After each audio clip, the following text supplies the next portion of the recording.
Hello दोस्तों, आपका मेरे चैनल में वेलकम है।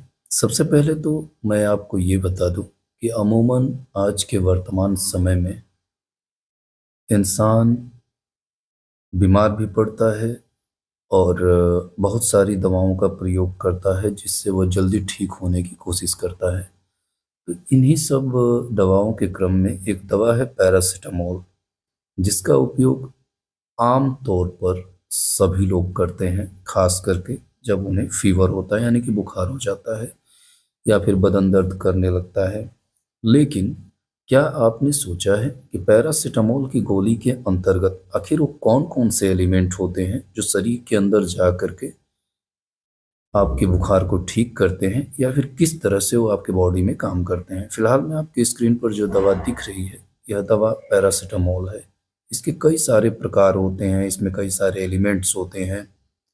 ये कैसे काम करते हैं, चूँकि हर उम्र और हर व्यक्ति के अंतर्गत बहुत सारी ऐसी चीज़ें हैं और कई सारे ऐसे कारक हैं जो पैरासीटामोल के उपयोग या प्रयोग पर उसको प्रभावित करते हैं।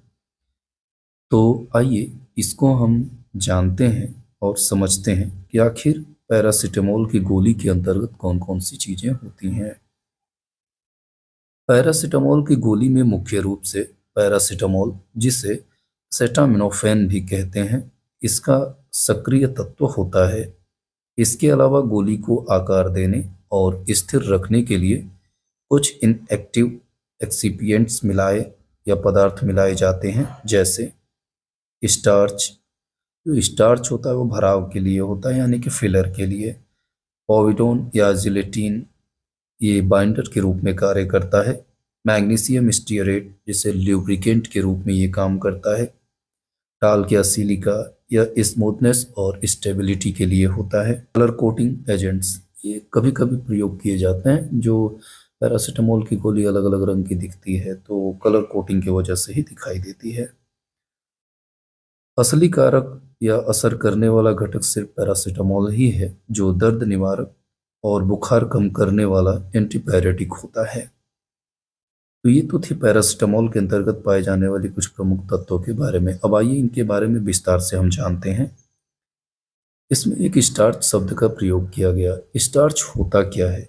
जो स्टार्च होता है, स्टार्च एक प्राकृतिक कार्बोहाइड्रेट है जो मुख्य रूप से पौधों के बीज, जड़ों और कंदों जैसे चावल, गेहूं, मक्का, आलू आदि में पाया जाता है। सरल भाषा में ये पौधे की ऊर्जा संग्रहित करने की विधि है। हमारे शरीर में यह ग्लूकोज या शक्कर में टूटकर ऊर्जा देता है। औषधियों जैसे पैरासीटामोल की गोली में स्टार्च का उपयोग क्या होता है? फिलर यानी कि गोली का आकार और मात्रा बढ़ाने के लिए। बाइंडर ताकि दवा की सामग्री आपस में चिपक कर गोली बने। डिसइंटीग्रेंट जब गोली पेट में पहुंचे तो पानी खींचकर फूल जाए और जल्दी टूटकर सक्रिय दवा जो पैरासीटामोल होती है वो रिलीज हो जाए। तो स्टार्च जो होता है आम तौर पर ऐसा माना जाता है कि यह दवा का असर नहीं करता, बल्कि गोली को बनाने और घुलाने में मदद करता है। तो पैरासीटामोल के अंतर्गत जो स्टार्च होता है ये क्या काम करता है आपने जान लिया। अब हम आगे चलेंगे। एक और तत्व है जिलेटिन। जिलेटिन क्या होता है? जिलेटिन एक प्रोटीन है जो आमतौर पर पशुओं की हड्डियों, चमड़ी और संयोजी ऊतकों यानी कि कनेक्टिव टिश्यूज से कोलेजन को करके प्रोसेस करके बनाया जाता है। जिलेटिन की खास बातें हैं, यह पारदर्शी, बिना स्वाद और बिना गंध वाला पदार्थ होता है। पानी में डालने पर यह जेल जैसी संरचना बना लेता है। इसमें शरीर के लिए जरूरी अमीनो एसिड्स पाए जाते हैं। दवाइयों में जिलेटिन का उपयोग क्या होता है? दवाइयों में जिलेटिन का उपयोग कैप्सूल सेल्स बनाने के लिए यानी कि सॉफ्ट कैप्सूल या हार्ड कैप्सूल, बाइंडर के लिए यानी कि गोली की सामग्री को एक साथ बांटने के लिए, कोटिंग दवा को चिकना, निगलने में आसान और नमी से सुरक्षित रखने के लिए। ऊपर एक जिलेटिन के साथ शब्द प्रयोग हुआ था लिब्रिकेंट, यानी कि लिब्रिकेंट का अर्थ होता है एक चिकनाहट पैदा करना। इसका मतलब ये है कि जिलेटिन दवा यह भी दवा के असर से नहीं जुड़ा होता है, बल्कि दवा को सुरक्षित, टिकाऊ और खाने में आसान बनाता है या मदद करता है। दोस्तों, ध्यान रहे कि जिलेटिन नॉन वेजिटेरियन सोर्सेज से भी आता है और कई सारी कंपनियां शाकाहारी विकल्प यानी कि वेजिटेरियन कैप्सूल्स के लिए प्लांट बेस्ड सब्स्टिट्यूट्स जैसे HPMC यानी कि हाइड्रोक्सीप्रोपी मिथाइल सेल्यूलोज का भी इस्तेमाल करती हैं। यानी कि जिलेटिन के अंतर्गत नॉन वेजिटेरियन और वेजिटेरियन दोनों चीज़ों का प्रयोग किया जाता है। आगे एक एलिमेंट दिया हुआ है मैग्नीशियम स्टीयरेट। आखिर मैग्नीशियम स्टीयरेट होता क्या है? मैग्नीशियम स्टीयरेट एक सफ़ेद पाउडर जैसा रासायनिक यौगिक है जो मैग्नीशियम स्टीयरिक एसिड से मिलकर बना होता है। यानी कि मैग्नीशियम और स्टीयरिक एसिड को जब मिलाया जाता है तब जाकर के मैग्नीशियम स्टीयरेट का निर्माण होता है। इसकी खासियत क्या होती है? यह पानी में आसानी से नहीं घुलता, बहुत ही स्लिपरी यानी कि फिसलन भरा होता है। दवाइयों में मैग्नीशियम स्टीयरेट का आखिर उपयोग क्या होता है? तो इसके उपयोग आपको यहाँ पे नीचे दिए गए हैं। ल्यूब्रिकेंट यानी कि चिकनाई देने वाला पदार्थ। गोली बनाते समय मशीन में दवा का पाउडर चिपके नहीं, दबाकर गोली बनाने की प्रक्रिया स्मूथ बनाई जाती है। फ्लो एजेंट के तौर पे यानी कि पाउडर आसानी से बहे और जाम ना हो सके। स्टेबिलिटी यानी कि इसकी स्थायित्वता को बढ़ाने के लिए भी मैग्नीशियम स्टीयरेट का प्रयोग किया जाता है। दोस्तों, इस बात का ध्यान रहे कि यह दवा का एक्टिव इंग्रेडिएंट नहीं है, यानी इसका शरीर पर कोई असर नहीं पड़ता। सिर्फ गोली बनाने और क्वालिटी बनाए रखने के लिए इसको मिलाया जाता है। जैसे कि आमतौर पर अगर बोलें तो मशीन में चिपकने का डर रहता है दवा का, इसके लिए मैग्नीशियम स्टीयरेट को मिलाया जाता है। और यह दवा टूटे ना और नमी से खराब ना हो, इसलिए पैरासीटामोल के अंतर्गत मैग्नीशियम स्टीयरेट को मिला दिया जाता है। अब आगे हम बात करते हैं सिलिका का। पैरासीटामोल में क्या उपयोग होता है? सिलिका सिलिका एक प्राकृतिक खनिज या मिनरल है जिसका रासायनिक नाम सिलिकॉन डाइऑक्साइड है, यानी कि SiO2। जो लोग केमिस्ट्री से होंगे वो लोग काफ़ी बेहतर तरीके से इससे रिलेट कर रहे होंगे। ये ज़्यादातर रेत, क्वार्ट्ज, पत्थर और कांच में पाया जाता है। दवा की गोली में सिलिका का उपयोग आखिर होता क्यों है?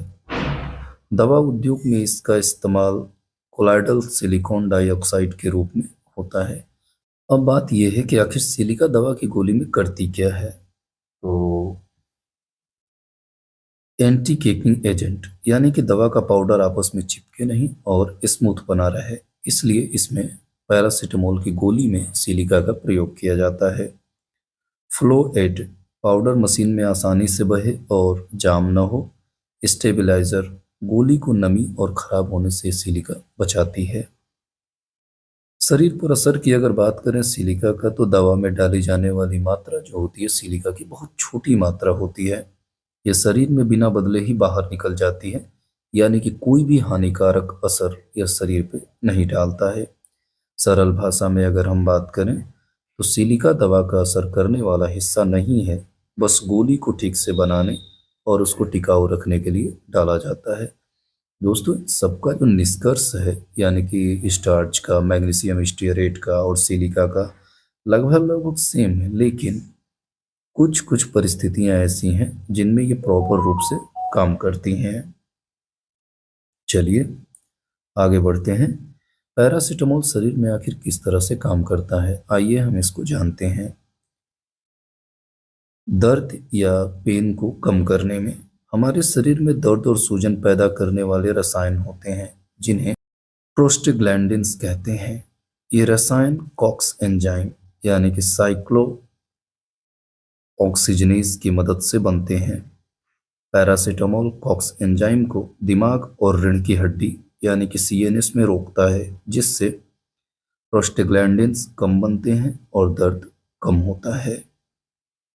बुखार कम करने में जब शरीर में संक्रमण या सूजन होती है तो दिमाग का एक हिस्सा हाइपोथैलेमस, जो शरीर का टेम्परेचर कंट्रोल सेंटर होता है, शरीर का तापमान बढ़ा देता है। पैरासीटामोल हाइपोथैलेमस पर असर डालकर शरीर का सेट पॉइंट टेम्परेचर नीचे लाता है इससे पसीना और रक्त का बहाव यानी कि वैसोडिलेशन बढ़ता है और शरीर ठंडा हो जाता है। और बात करें अगर तो ये क्या नहीं करता है, पैरासिटामोल जो होता है यह सूजन यानी कि इन्फ्लेमेशन ज़्यादा कम नहीं करता, जबकि एस्पिरिन या ब्यूप्रोफेन करते हैं, इसलिए इसे एंटी इन्फ्लेमेटरी दवा नहीं माना जाता है। पैरासिटामोल का असर कब और कितनी देर तक रहता है? जो पैरासिटामोल है इसका असर 30 से 60 मिनट में, और जो असर का समय है वह लगभग 4 से 6 घंटे तक इसका असर शरीर में होता है। शरीर में टूटना ये मुख्य रूप से लीवर या यकृत में टूटकर यूरिन के साथ बाहर निकल जाता है। सरल भाषा में अगर बात किया जाए तो पैरासिटामोल दिमाग में दर्द और बुखार पैदा करने वाले रसायनों को रोकता है, जिससे दर्द और बुखार कम हो जाता है, लेकिन सूजन पर यह दवा ज़्यादा असर नहीं करती है। आइए जानते हैं पैरासिटामोल के कुछ प्रकार के बारे में। पहला प्रकार इसका टैबलेट या कैप्लेट होता है। सबसे आम रूप में यह टैबलेट के रूप में पाया जाता है। 500 mg, 650 mg, 650, 1000 mg स्ट्रेंथ में, जैसे क्रोकिन, डोलो 650 और कालपॉल, ये सभी जो है पैरासिटामोल के प्रकार हैं जो टैबलेट होती हैं। लेकिन दोस्तों मैं बार बार कहूँगा, मैंने डिस्क्लेमर में भी दे रखा है कि किसी भी दवा का प्रयोग आप अपने मन से मत करिए, क्योंकि आपको बुखार होगा तो टेम्परेचर के हिसाब से वो दवा आपके शरीर पे उम्र, लंबाई के हिसाब से काम करती है, वेट के हिसाब से ये दवा काम करती है। नेक्स्ट है सिरप या सस्पेंशन यानी कि लिक्विड फॉर्म। जो दूसरा प्रकार है पैरासिटामोल का वह सिरप रूप में पाया जाता है, यानी कि सस्पेंशन है लिक्विड फॉर्म में, या खास करके उनके लिए होता है जैसे बच्चे हैं और बुजुर्ग हैं जो टैबलेट्स होते हैं आसानी से निगल नहीं पाते हैं, इसलिए पैरासिटामोल के सिरप उन्हें दी जाती है। जैसे इसमें कालपॉल सिरप है 120 mg पर 5 ml और 250 mg पर 5 ml। इसी प्रकार अब बात करते हैं पैरासिटामोल के इंजेक्शन्स भी आते हैं, तो इंजेक्शन में आईवी और आईएम होता है। अस्पताल में तेज असर के लिए सीधे नस आईवी या मांसपेशी आईएम में दिया जाता है। आमतौर पर गंभीर बुखार या दर्द में भी पैरासिटामोल के इंजेक्शन को डायरेक्ट लगाया जाता है।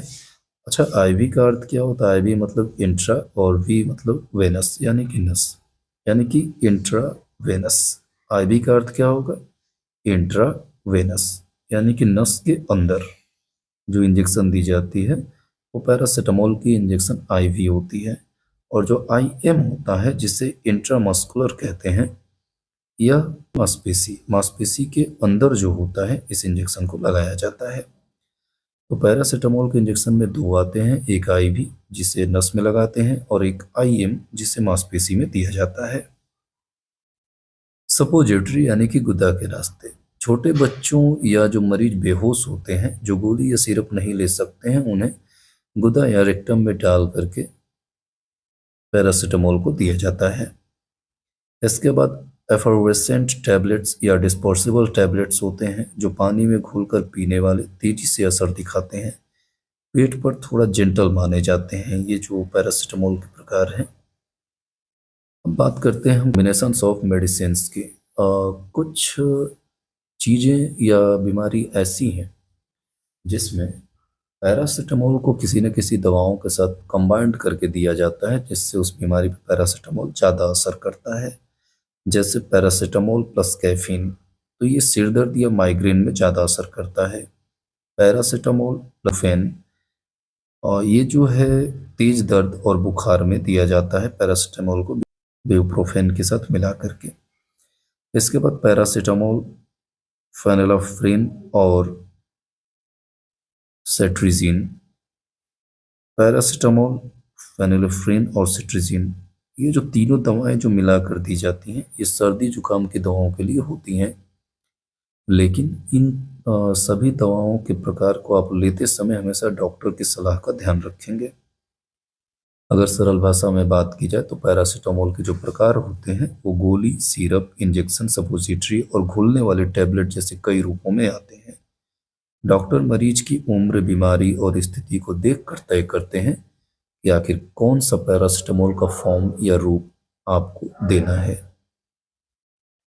इसके बाद इस सब के सारांश की बात की जाए तो अडल्ट को जो है सबसे आम गोली दी जाती है, क्योंकि वो उस लायक होते हैं। चिल्ड्रेन यानी कि बच्चों को अधिकतम सिरप, पैरासिटामोल का जो सिरप फॉर्म है वो दिया जाता है। और अक्सर सपोजिटरी के समय में यानी कि कुछ मरीज बेहोश होते हैं तो उन्हें गुदा के रास्ते मरीज को पैरासिटामोल दिया जाता है। हॉस्पिटल या सीरियस केसेस के अंतर्गत इंजेक्शन जो आईवी और आईएम का प्रयोग किया जाता है, जिससे जल्दी से शरीर पर असर दिखाकर मरीज को राहत दे सके। और दोस्तों, जैसा कि मैंने इस वीडियो में बार बार बोला है कि किसी भी दवा को आप बिना डॉक्टर के सलाह पर नहीं लेंगे। तो इस तरह से पैरासिटामोल के अंतर्गत कौन कौन से एलिमेंट होते हैं और चीज़ें कैसे कैसे काम करती हैं, इसके अंतर्गत मैंने आपको एक्सप्लेन किया। दोस्तों, ये जान कि मैंने केवल पैरासिटामोल के एलिमेंट्स वो शरीर में कैसे काम करते हैं, मैंने केवल इन चीज़ों का यहाँ पर उल्लेख किया है। तो एक बार फिर से कह रहा हूँ कि किसी भी बिना डॉक्टर की सलाह के कोई भी दवा आप ना खाइएगा। मिलते हैं अगली वीडियो में अगली जानकारी के साथ। जय हिंद दोस्तों।